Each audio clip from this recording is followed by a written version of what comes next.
अस्सलाम वालेकुम, आदाब। मैं हूं खलील फरहाद। बीबीएन चैनल के बुलेटिन वर्ल्ड न्यूज़ की शुरुआत करते हैं हेडलाइंस के साथ।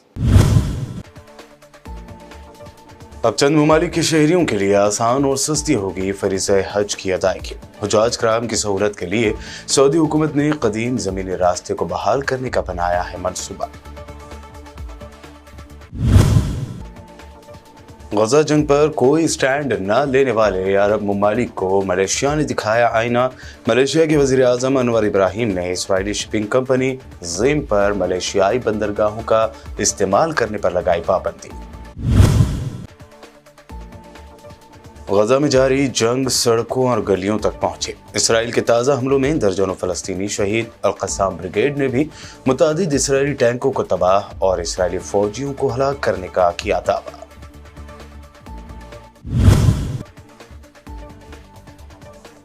कोरोना वायरस ने हिंदुस्तान में फिर बढ़ाई टेंशन। आज भी मिले कोरोना के 358 नए मरीज। भीड़ में मास्क पहनने की दी गई सलाह।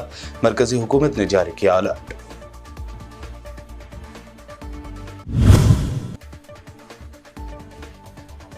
दुनिया भर में कफ सिरप से 141 बच्चों की मौत के बाद हिंदुस्तान ने उठाया बड़ा कदम। 4 साल से कम उम्र के बच्चों के लिए दी जाने वाली ड्रग कॉम्बिनेशन के इस्तेमाल पर लगाई पाबंदी।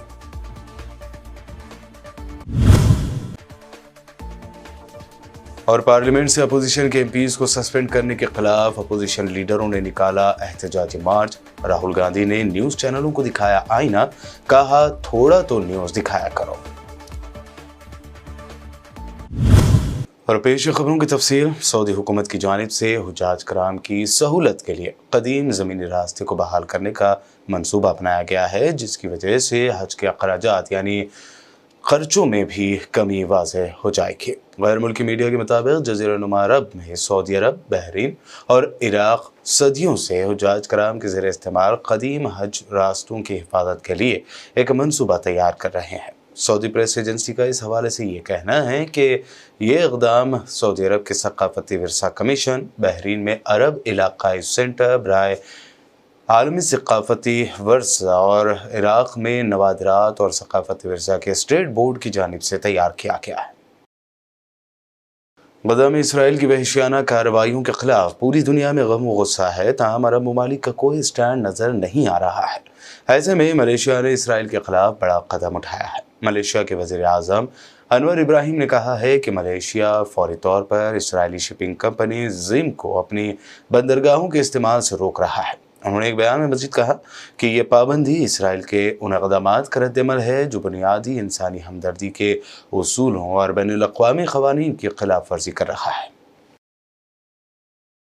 गजा पट्टी में इसराइली फ़ौज और मुसल्लह फ़लस्तीनी ग्रुपों के दरमियान कशीदगी और लड़ाई में शिद्दत आई है। इत्तलात के मुताबिक गजा में कई मकामात पर सड़कें मैदान जंग का मंजर पेश कर रही हैं, जबकि हर गुजरते लम्हे में गजा के जंग से तबाहाल अवाम की मुश्किलात और मसाइब में मज़ीद इजाफा हो रहा है। ताज़ा तरीन फील्ड पेशरफ्त में आज गजा के दूसरे बड़े शहर खान यूनिस की गलियों में इसराइली फ़ौज और हमास के अस्करियत पसंदों के दरमियान पुरतशद्दुद लड़ाई जारी है। इसराइली फ़ौज ने एक बयान में कहा है कि ज़मीनी फोर्सेज ने खान यूनिस के इलाके में हमास के एक फ़ौजी हेडक्वार्टर पर भी हमला किया। ताज़ा कार्रवाइयों के दौरान इसराइली फ़ौज ने असलहा, गोला बारूद, धमाका खेज़ आलात और मार्टर गोले कब्जे में लेने का ऐलान भी किया। गजा में फ़लस्तीनी जंगजों के ग्रुप अल-क़स्साम ब्रिगेड का कहना है कि उन्होंने कई इसराइली अहदाफ को निशाना बनाया, जबकि हमलों की ताज़ा वीडियो भी जारी की है। हमास के मुताबिक जुनूबी शहर खान यूनिस के मशरिक़ में एक सुरंग के पोर्टल को बॉबी ट्रैप किया, जिसकी वजह से कई इसराइली फ़ौजी हलाक और ज़ख्मी हुए। खान यूनिस में एक टैंक, एक फ़ौजी बुलडोज़र और पर्सनल कैरियर पर हमला किया गया। हमास ने तूफ़ान अल-अक़सा मुहिम के दौरान ताज़ा हमलों की नई वीडियो जारी की है, जिसमें इसराइली फ़ौजियों, टैंकों और मोर्चों को निशाना बनाते हुए देखा जा सकता है। हमास ने कहा है कि जारी मज़ाकरात के दरमियान ग्रुपों की तरजीह जंग को रोकना है। अल जज़ीरा के साथ एक इंटरव्यू में हमास के ओहदेदार गाज़ी अहमद का कहना है कि हमारा नुक्ता नज़र बहुत वाज़ेह है, हम जारहियत को रोकना चाहते हैं।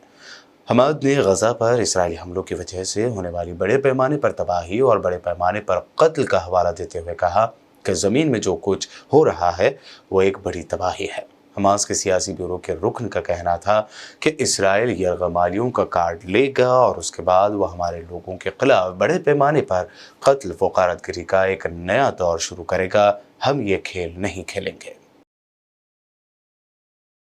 इसराइल की जानिब से अल-क़स्साम ब्रिगेड के चीफ को कत्ल करने का दावा उस वक्त तो खोखला निकला जब खुद इसराइली मीडिया ने इंकशाफ किया कि अल-क़स्साम ब्रिगेड के सरबराह को एक वीडियो में जिंदा और तंदुरुस्त दिखाया गया है। इसराइली मीडिया रिपोर्ट्स के मुताबिक क़स्साम ब्रिगेड के रहनुमा मोहम्मद देफ, जिसे इसराइली बरसों से तलाश कर रहे हैं और इसराइल उन्हें कत्ल करने की कोशिश कर रहा है, वो जिंदा और पहले के क़यास से बहुत बेहतर है। इसराइल की फौज की तरफ से हाल ही में हासिल करदा फुटेज का हवाला देते हुए यरूशलेम पोस्ट ने रिपोर्ट किया कि देव व्हील चेयर इस्तेमाल नहीं करते। रिपोर्ट के मुताबिक गजा की पट्टी के अंदर इंटेलिजेंस इकट्ठा करने की कार्रवाइयों के दौरान ली गई एक वीडियो में देव को अपने पांव पर चलते हुए देखा गया है। क़स्साम ब्रिगेड के चीफ देव पर मुतअद्दिद कातिलाना हमले हुए हैं और इसराइल ने 7 मरतबा उन्हें कत्ल करने की कोशिशों का एतराफ़ भी किया है। हमास के कतर में मुक़ीम रहनुमा इस्माइल हानिया ने गजा में इसराइल के साथ जंगबंदी और कैदियों के तबादले पर मज़ाकरात के लिए काहिरा का दौरा किया। हमास ने एक बयान में कहा कि हानिया गजा की पट्टी पर इसराइली जारहियत की पेशरफ्त और दीगर मामलात पर मिस्री हुक्काम से मज़ाकरात के लिए दारुल हुकूमत काहिरा पहुँचे। काहिरा पहुँचने से पहले हानिया ने दोहा में ईरानी वज़ीर ख़ारजा हुसैन अमीर अब्दुल्लिहान से मुलाकात की थी। हालांकि इस मुलाकात की तफसीलात बहुत कम थी।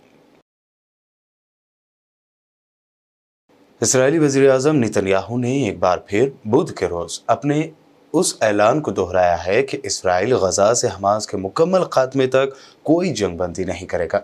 2.5 माह से हमास के खिलाफ बरसर जंग इसराइली वज़ीर-ए-आज़म ने यह बात उस वक्त कही है जब इसराइली खुफिया इदारे के सरबराह वारसा ने कतरी वज़ीर-ए-आज़म के साथ जंगबंदी के हवाले से यह इशारा दे चुके हैं कि इसराइल 30 यरगमालियों के बदले में जंगबंदी को तैयार है। जबकि एक रोज पहले इसराइली सदर ने भी हमास के साथ जंगबंदी पर आमादगी का इशारा दिया था। इसराइली वज़ीर-ए-आज़म बिन्यामिन नेतन्याहू के तिल अबीब में शीबा हेल्थ सेंटर के दौरे के दौरान बाज़ ज़ख्मी इसराइली फ़ौजियों ने उनसे मुलाकात करने से इनकार कर दिया। इसराइल के टेलीविज़न चैनल 13 के मुताबिक नेतन्याहू ने गजा के ग्राउंड ऑपरेशन के दौरान जख्मी होने वाले फ़ौजियों के साथ मुलाकात के लिए शीबा हेल्थ सेंटर के रिहेबिलिटेशन डिपार्टमेंट का दौरा किया। खबर के मुताबिक जख्मियों में से बाज़ ने नेतन्याहू से मुलाकात करने से इनकार कर दिया, जिसके बाद फौजी नुमाइंदे और वज़ारत-ए-उज़्मा के हुक्काम नेतन्याहू से मुलाकात कबूल करने वाले फौजियों को सेंटर के निस्बतन तनहा हिस्से में जमा करने पर मजबूर हो गए। अमेरिका की अदालत ने बड़ा फैसला सुनाते हुए साबिक़ सदर डोनाल्ड ट्रंप को इलेक्शन लड़ने के लिए नाअहल करार दे दिया। अमेरिकी मीडिया के मुताबिक साबिक़ सदर डोनाल्ड ट्रंप को रियासत कोलोराडो के अदालत ने बगावत में मुलविस अफराद को ओहदा संभालने से रोकने के आर्टिकल के तहत साल 2024 के सदारती इंतखाब में हिस्सा लेने के लिए नाअहल करार दिया। सदर ट्रंप अमेरिकी तारीख के पहले सदर हैं जिन्हें इलेक्शन लड़ने के लिए नाअहल करार दिया गया। अदालती फैसले का इतलाक़ सिर्फ कोलोराडो की रियासत पर होगा। डोनाल्ड ट्रंप को कैपिटल हिल हमले में मुलविस होने की वजह से नाअहली का सामना है। ब्रिटेन में खबरों का सिलसिला लगातार यूं ही जारी रहेगा। फिलहाल रुकते हैं एक छोटे से ब्रेक के लिए।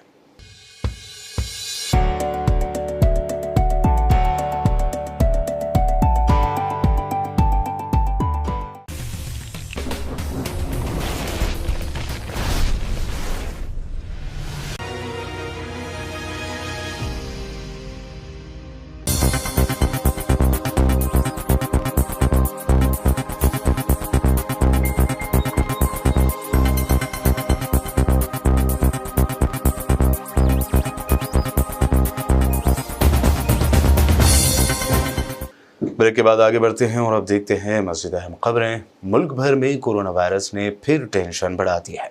कोरोना के नए वेरिएंट JN1 के अब तक 21 मरीज मिले हैं, जिससे कोरोना रिटर्न की तशवीश तेज हो गई है। मुल्क भर में आज जुमेरात को 358 नए कोरोना मरीज मिले हैं। इससे पहले बुध को 614 कोरोना मरीज सामने आए थे। ये 21 मई के बाद सबसे ज़्यादा तादाद थे। WHO से लेकर मरकजी हुकूमत ने अलर्ट जारी किया है। अस्पतालों में खास एहतियात बरती जा रही है। भीड़ में मास्क पहनने की अपील की गई है। कोरोना के नए वेरिएंट की टेस्टिंग बढ़ाने समेत कई बड़े कदम उठाए जा रहे हैं। कोरोना के ताज़ा मामलात केरल, कर्नाटक, गुजरात, तमिलनाडु और महाराष्ट्र से सामने आए हैं। दुनिया भर में खांसी की दवा यानी कफ सिरप से जुड़ी कम से कम 141 बच्चों की अमवातों के मद्देनजर भारत में ड्रग रेगुलेटर ने 4 साल से कम उम्र के बच्चों में सर्दी से बचाव के लिए दिए जाने वाले ड्रग कॉम्बिनेशन के इस्तेमाल पर पाबंदी लगा दी है, जबकि हुक्म दिया है कि दवाओं पर मुनासिब लेबल लगाया जाना चाहिए।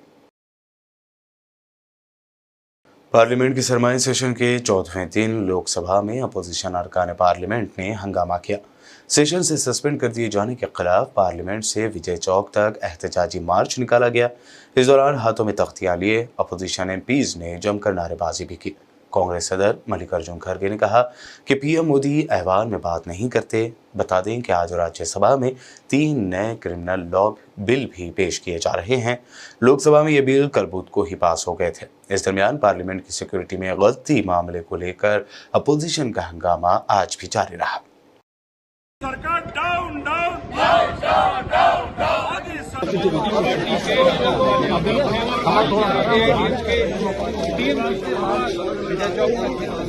आज हम जो ये प्रोटेस्ट कर रहे हैं, सरकार ये नहीं चाहती, मोदी जी ये नहीं चाहते कि सदन चले, लेकिन मैं माफ़ी चाहता हूं कि जो चेयरमैन साहब ने एक मुद्दा उठाकर हम सारे संसद को उन्होंने एक तरीके से जातिवाद पर लाया है। अरे हम डेमोक्रेसी में बात करना हमारा हक है। हम चुने हुए सदस्य हैं और लोगों के भावना को पार्लियामेंट में बताना पार्लियामेंट मेंबर्स का कर्तव्य होता है, वो हम कर रहे थे। लेकिन यहाँ पर जो घटना घटी लोकसभा में, वही मुद्दे पर लोकसभा और राज्यसभा में हम ये उठाना चाहते थे कि क्या सिक्योरिटी ब्रीच कैसा हुआ, कौन उसके लिए रिस्पॉन्सिबल है और क्यों ऐसा हुआ, इसके बारे में आप सदन को बताइए। और सदन तो ये देश का बहुत बड़ा पंचायत है। अगर आप सदन में नहीं बोलेंगे तो कहाँ बोलेंगे। ये दुर्दैव है कि शाह साहब भी वहाँ पर नहीं आए हाउस में और प्रधानमंत्री नहीं आए। क्या हुआ इसके बारे में उन्होंने नहीं बताया।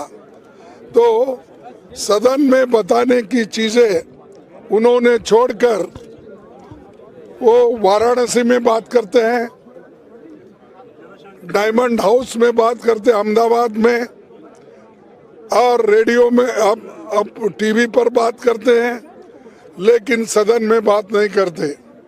पार्लियामेंट से 141 अपोजिशन एमपीज को बाहर निकालने के बाद मेन स्ट्रीम मीडिया के दोगले रवैये पर राहुल गांधी ने न्यूज चैनलों को आईना दिखाया।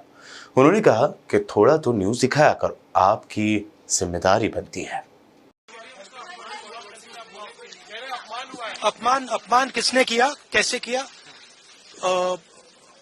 वहां पे एमपीज बैठे हुए थे, मैंने उनका वीडियो लिया। मेरा वीडियो मेरे फोन पे है। मीडिया दिखा रहा है, मीडिया कह रहा है, मोदी जी कह रहे हैं, किसी ने कुछ कहा ही नहीं है, किसी ने कुछ नहीं। वहां पे देखिए, नहीं सुनिए, देखिए वहां पे हमारे 150 एमपीज को बाहर फेंक दिया है, ठीक है। उसके बारे में मीडिया में कोई चर्चा नहीं हो रही है, ठीक है। उनको आपने पार्लियामेंट से बाहर उठा के फेंक दिया, उसकी कोई चर्चा नहीं हो रही है। अदानी जी पे कोई चर्चा नहीं हो रही है। राफेल पे फ्रांस ने कहा है कि भैया इन्वेस्टिगेशन नहीं अलाउ हो रहा, उस पे कोई चर्चा नहीं हो रही है। बेरोजगारी पे कोई चर्चा नहीं हो रही है। हमारे एमपीज वहां पे दुखी हैं, बाहर बैठे हुए हैं, उन पे आप चर्चा कर रहे हो। मतलब थोड़ा तो न्यूज दिखा दिया करो ना, थोड़ा सा आपकी जिम्मेदारी बनती है। अब आप टोटली मतलब एक लाइन पे चले गए तो क्या करें। सीनियर कांग्रेस लीडर रणदीप सुरजेवाला ने वीडियो जारी करते हुए मोदी सरकार पर किसानों की तौहीन करने का इल्जाम लगाया। साथ ही उन्होंने पार्लियामेंट से अपोजिशन एमपीज को सस्पेंड करने की भी मजम्मत की। नमस्कार साथियों, 75 साल में जो इस देश में नहीं हुआ वो हो रहा है। देश की संसद में मोदी सरकार द्वारा संविधान को बुलडोजर से कुचला जा रहा है, संसदीय परंपराओं को रोंदा जा रहा है, प्रजातंत्र और विपक्ष की बोलने की आवाज को दबाया जा रहा है। देश के इतिहास में पहली बार 75 वर्षों में 141 सांसदों को मोदी सरकार ने प्रस्ताव लाकर निष्कासित कर दिया। पहली बार 75 वर्ष में विपक्ष मुक्त संसद बना दी गई है, वो लोकसभा हो या राज्यसभा हो। क्या देश का संविधान बच पाएगा? क्या देश का प्रजातंत्र बच पाएगा? क्या देश में संसदीय परंपराएं बच पाएंगी? ये सवाल है जो बड़े से बड़े पद पर बैठे लोगों को, पूरी सरकार को, देश के प्रधानमंत्री को, लोकसभा और राज्यसभा के सभापति महोदय को खुद से पूछना पड़ेगा कि विपक्ष अगर होगा ही नहीं, अगर विपक्ष को सरकार निष्कासित कर देगी प्रस्ताव लाकर, तो संसद चलेगी कैसे और संसद के क्या मायने बच पाएंगे। और आज चर्चा हुई किसानों के अपमान की, क्योंकि एक व्यक्ति विशेष ने कुछ कह दिया था। मैं पूछता हूं मोदी सरकार से, जब लाखों किसान दिल्ली के दरवाजे पर 3 काले कानूनों के खिलाफ भूखे प्यासे बैठे थे, सर्दी में, धूप में, गर्मी में, तो क्या उन किसानों का अपमान नहीं हो रहा था? जब 700 किसान दिल्ली के दरवाजे पर 3 काले कानूनों के खिलाफ मर गए थे, शहीद हो गए थे, तो क्या उन किसानों का अपमान नहीं हुआ था? जब भारतीय जनता पार्टी के नेता हम किसानों को उग्रवादी, नक्सलवादी और एंटी सोशल एलिमेंट कह रहे थे, तो क्या तब किसानों का अपमान नहीं हुआ था? जब किसानों की पहलवान बेटियां जो भारत के तिरंगे को ऊपर करती हैं, जो मेडल लेकर आती हैं देश के लिए, जब भारतीय जनता पार्टी की सरकार देश की संसद के बाहर दिल्ली पुलिस से उन्हें घिसटवा कर पिटवा रही थी, तो तब किसानों और उनकी बेटियों का अपमान क्या नहीं हुआ था? जब देश की सेना में सेवा करने वाले किसान के बेटे, हमारे जवान 1 रैंक 1 पेंशन मांग रहे थे और 14 अगस्त की शाम को उन्हें संसद के बाहर दिल्ली पुलिस द्वारा घिसटवाया गया था, तो तब किसानों का अपमान नहीं हुआ था? पद पर बैठे हुए हर व्यक्ति को ये सोचना पड़ेगा कि गरिमा का मापदंड क्या है। आखिर में हेडलाइंस पर डालते हैं एक और नजर। अब चंद ममालिक के शहरियों के लिए आसान और सस्ती होगी फरीज़े हज की अदायगी। हुज्जाज कराम की सहूलत के लिए सऊदी हुकूमत ने कदीम जमीनी रास्ते को बहाल करने का बनाया है मंसूबा। गजा जंग पर कोई स्टैंड न लेने वाले अरब ममालिक को मलेशिया ने दिखाया आईना। मलेशिया के वजीर आजम अनवर इब्राहिम ने इसराइली शिपिंग कंपनी ज़िम पर मलेशियाई बंदरगाहों का इस्तेमाल करने पर लगाई पाबंदी। गजा में जारी जंग सड़कों और गलियों तक पहुंचे। इसराइल के ताज़ा हमलों में दर्जनों फलस्तीनी शहीद। अल-क़स्साम ब्रिगेड ने भी मुतादिद इसराइली टैंकों को तबाह और इसराइली फौजियों को हलाक करने का किया दावा।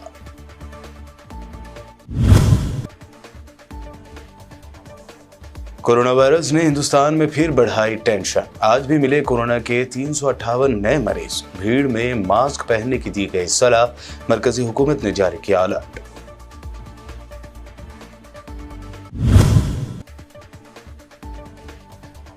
दुनिया भर में कफ सिरप से 141 बच्चों की मौत के बाद हिंदुस्तान ने उठाया बड़ा कदम। 4 साल से कम उम्र के बच्चों के लिए दी जाने वाली ड्रग कॉम्बिनेशन के इस्तेमाल पर लगाई पाबंदी।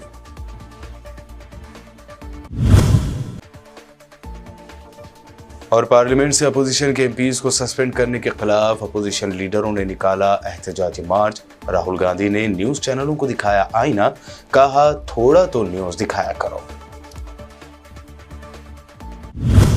वर्ल्ड न्यूज में ये थी अब तक अहम नेशनल व इंटरनेशनल न्यूज। मजीद ताज़ा तरीन अपडेट्स के लिए देखते रहिए BBN चैनल। BBN चैनल के व्यूअर्स के लिए एक अहम इत्तला। अब BBN चैनल का टेलीकास्ट भारत भर में हो रहा है। हमारे व्यूअर्स भारत में कहीं भी टीवी पर अब BBN चैनल देख सकते हैं। स्क्रीन पर BBN चैनल की टेलीकास्ट डिटेल्स दस्तयाब हैं। इसके अलावा भारत भर में किसी भी एरिया में अगर आप BBN चैनल देखना चाहते हैं तो आप अपने केबल ऑपरेटर को इसके लिए कह सकते हैं। आपकी डिमांड पर वो ज़रूर BBN चैनल टेलीकास्ट करेंगे, क्योंकि BBN एक फ्री टू एयर चैनल है। इसके लिए आपको सिर्फ हमारे दिए गए नंबर पर केबल ऑपरेटर से कॉल या व्हाट्सएप पर मैसेज करवाना है। हम आपके केबल ऑपरेटर तक BBN चैनल पहुंचा देंगे, जिससे वो आपके एरिया में टेलीकास्ट कर सकते हैं। इसके लिए चैनल की हमारी पूरी टीम लगातार काम कर रही है ताकि आप तक BBN चैनल को पहुंचाया जाए। इसके अलावा BBN चैनल को भारत भर में रिपोर्टर्स की ज़रूरत है। अगर आप सहाफ़ी हैं और BBN चैनल से जुड़ना चाहते हैं तो आप भी दिए गए नंबर पर रब्त कर सकते हैं।